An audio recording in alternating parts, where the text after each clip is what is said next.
다시 산 소망으로. 베드로전서 1장 1부터 9절. 예수 그리스도의 사도 베드로는 본도, 갈라디아, 갑바도기아, 아시아와 비두니아에 흩어진 나그네, 곧 하나님 아버지의 미리 아심을 따라 성령이 거룩하게 하심으로 순종함과 예수 그리스도의 피뿌림을 얻기 위하여 택하심을 받은 자들에게 편지하노니 은혜와 평강이 너희에게 더욱 많을지어다. 우리 주 예수 그리스도의 아버지 하나님을 찬송하리로다.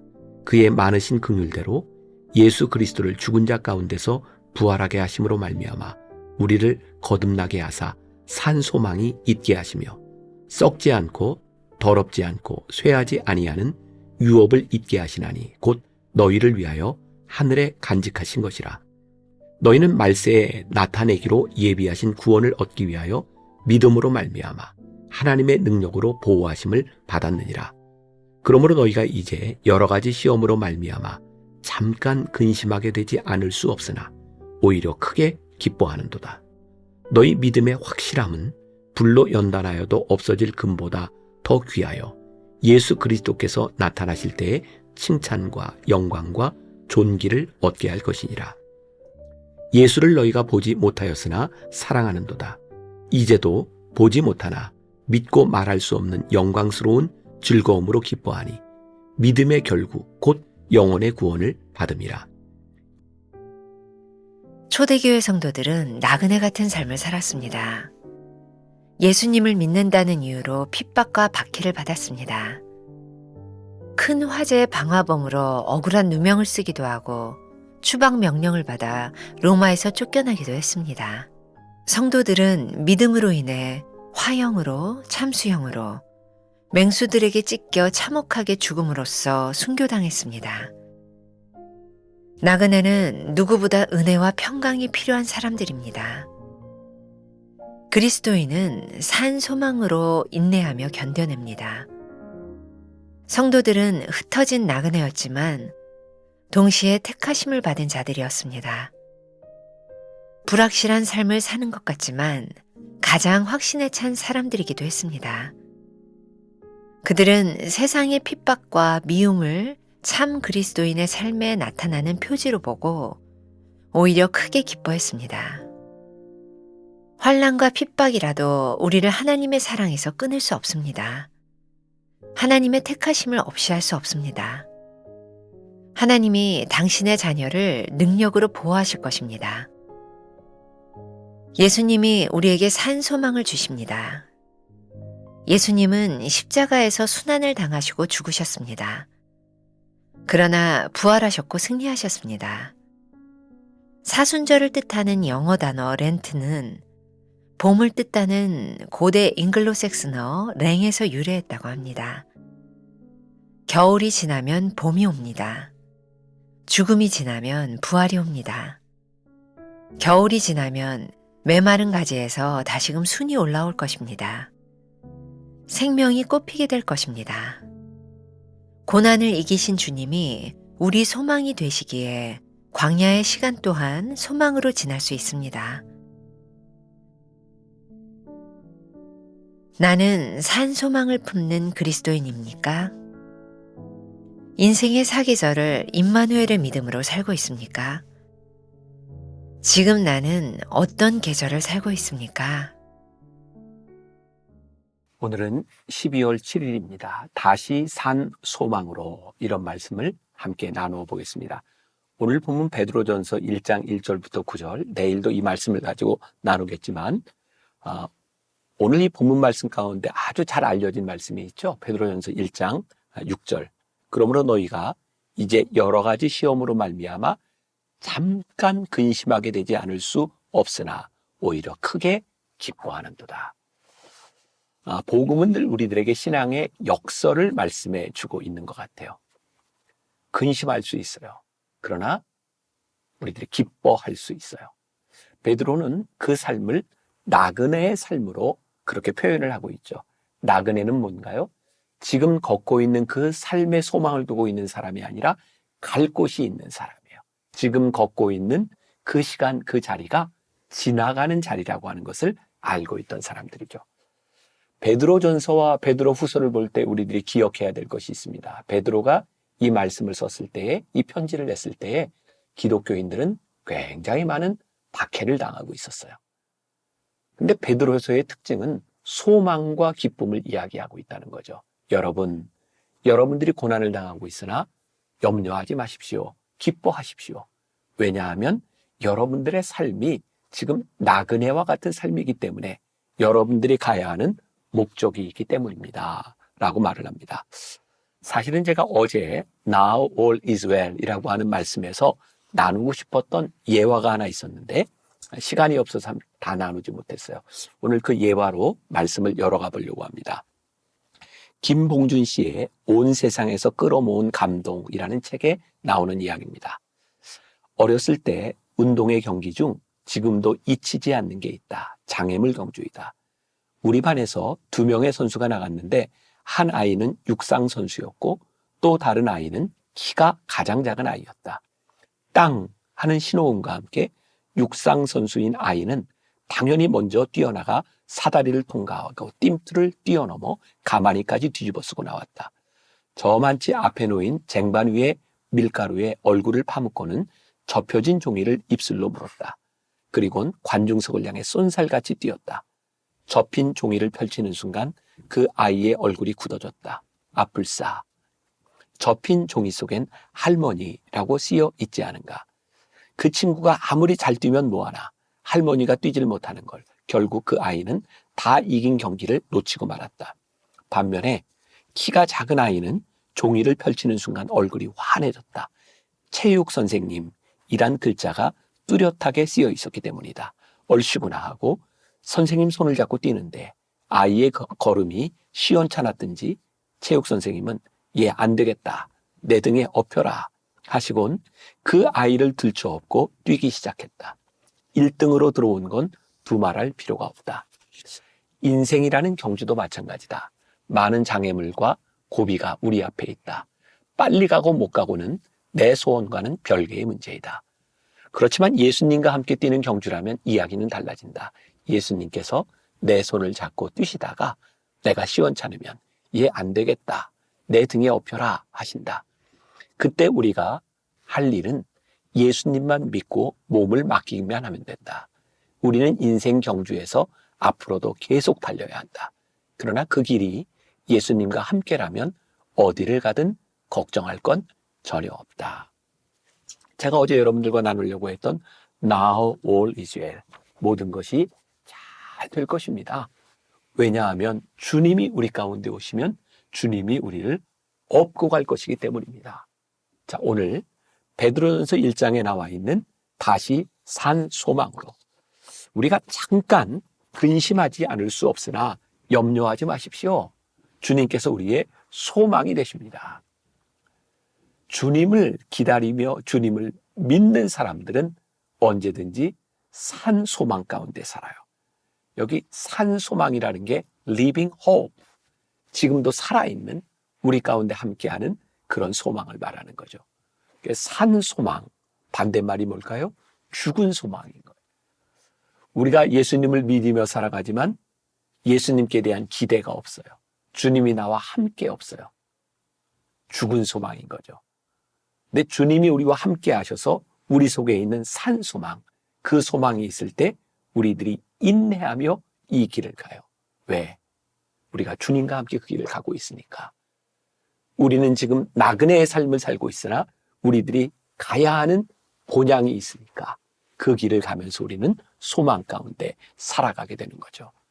제가 다시 산 소망으로 라고 하는 제목으로 2017년도에 베드로전서 강해를 한 적이 있습니다. 그때 제가 썼던 말씀 가운데 하나예요. 여기서 분명하게 드러나는 신앙의 역설이 있습니다. 이들은 흩어진 나그네였지만 택하심을 받은 자들이었습니다. 가장 불확실한 인생을 사는 것 같지만 가장 확신에 찬 삶을 살고 있었던 사람들입니다. 아니, 베드로는 흩어진 그리스도인들을 보면서 그렇게 사는 것이 진정한 크리스천의 삶이라는 것을 말하고 있는 것이죠. 환난과 핍박이 하나님의 택하심을 희석시킬 수 없다는 것입니다. 어떻게 이런 상황에서 하나님을 찬송할 수 있을까요? 그 답은 바로 오늘 본문 3절에 있습니다. 우리 주 예수 그리스도의 아버지 하나님을 찬송하리로다. 그의 많으신 긍휼대로 예수 그리스도를 죽은 자 가운데서 부활하게 하심으로 말미암아 우리를 거듭나게 하사 산 소망이 있게 하시며, 그의 많으신 긍휼, His great mercy라는 말이에요. 예수 그리스도께서 죽은 자 가운데서 부활하신 그 일이 우리들에게 산 소망, living hope가 되신다는 말입니다. 소망이 일시적이거나 과거의 사건이 아니라 지금도 우리에게 생생하게 살아 역사하는 그런 소망입니다. 그것이 그리스도의 부활을 믿는 사람의 모습입니다. 소망을 잃지 않는 것입니다. 아니, 소망을 붙드는 것입니다. 그래서 베드로전서 전체를 묵상하다 보면 기쁨과 감사, 기대와 축복의 메시지가 많은 것 같습니다. 환난 가운데서 고백한 것이기에 더욱 값지고 진주처럼 빛나는 것 같습니다. 제가 출처를 알 수 없지만 어딘가에서 보았던 글이 생각나 적어보았습니다.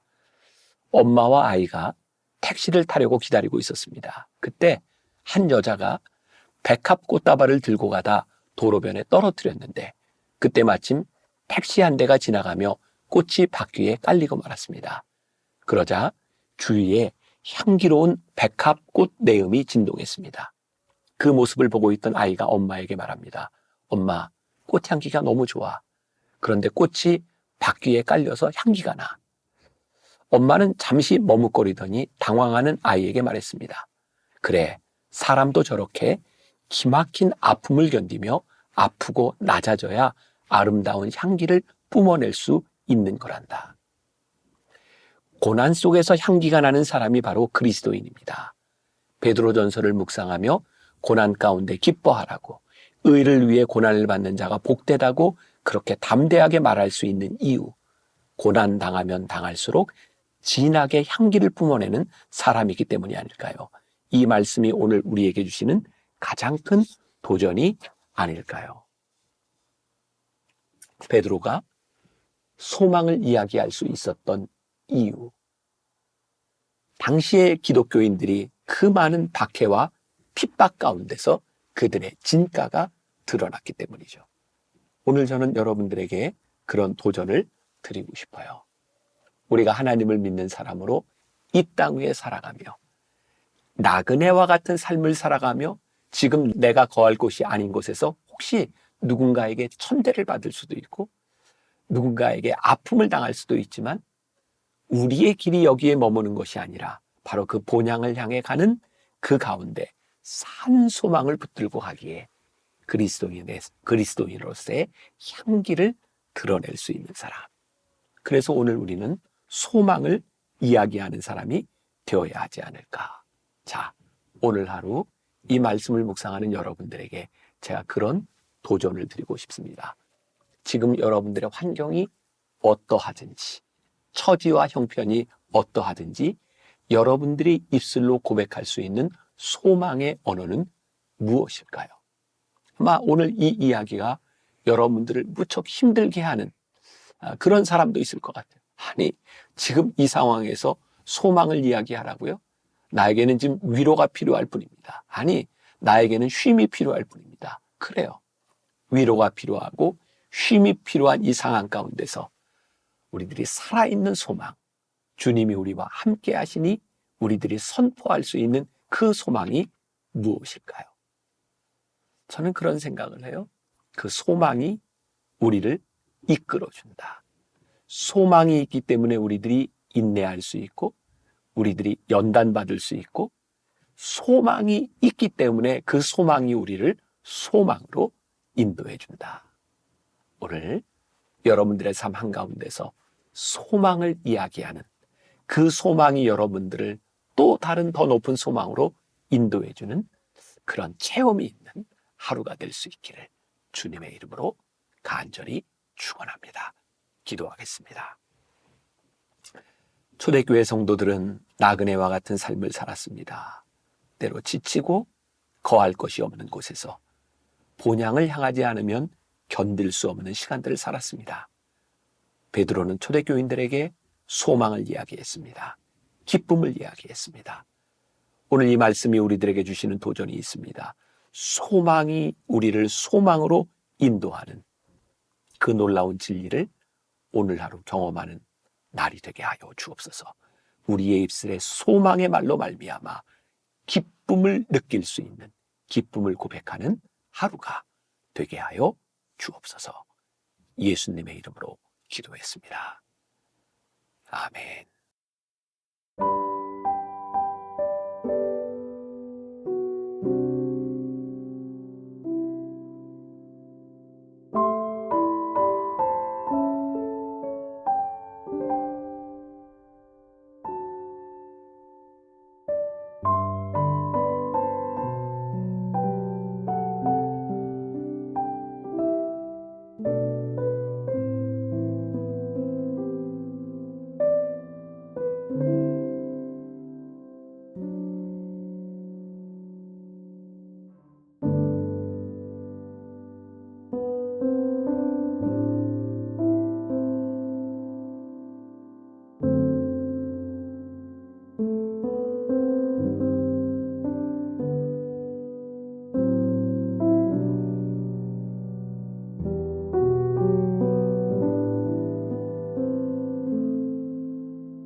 thank you